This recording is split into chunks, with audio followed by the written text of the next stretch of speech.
We've been talking the law and whether or not, in a technical sense, the law was violated. Mm-hmm. At the same time, I'm wondering your thoughts on, from an ethical standpoint. I mean, if you think that, I mean, clearly he walked up to the line in terms of his role as a business person and his role as Speaker of the House. Look, Mike Hubbard reminds me a lot of Don Siegelman. Like, he's walked up to that line a lot throughout his career. Several years ago, I think we've talked about this off air before. I don't believe we've talked about this on air before. The New York Times hired me before I went to Alabama Media Group. They hired me to go to Auburn and find out if Auburn football players were getting paid before their, not this past national championship that they went to, but the one before that with Cam Newton and all that business. And I spent 2 weeks down there just shaking bushes, trying to find out, if Bobby Lauder or Milton McGregor or someone like that had, created some sort of cash conduit to these players or players' families.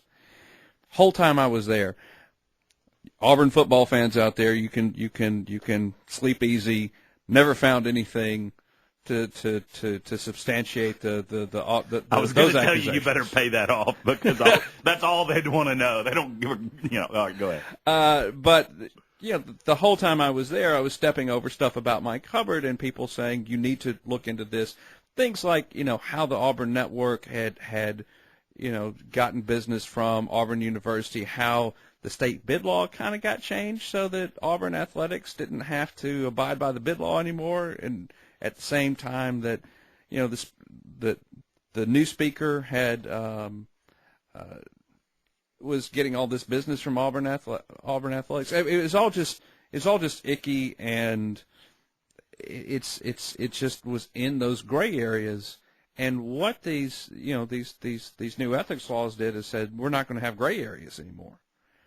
And what the strangest moment yesterday for me was watching that press conference, and here you have Mark White, Hubbard's defense attorney, standing in front or surrounded by all these lawmakers, and he basically said, if these folks knew what they were voting for, they wouldn't have voted for it. And it was a little awkward moment, but this law is... Everybody's shaking their head. Yeah, he's right. If we knew what we were voting for, we wouldn't have... I mean, that's weird.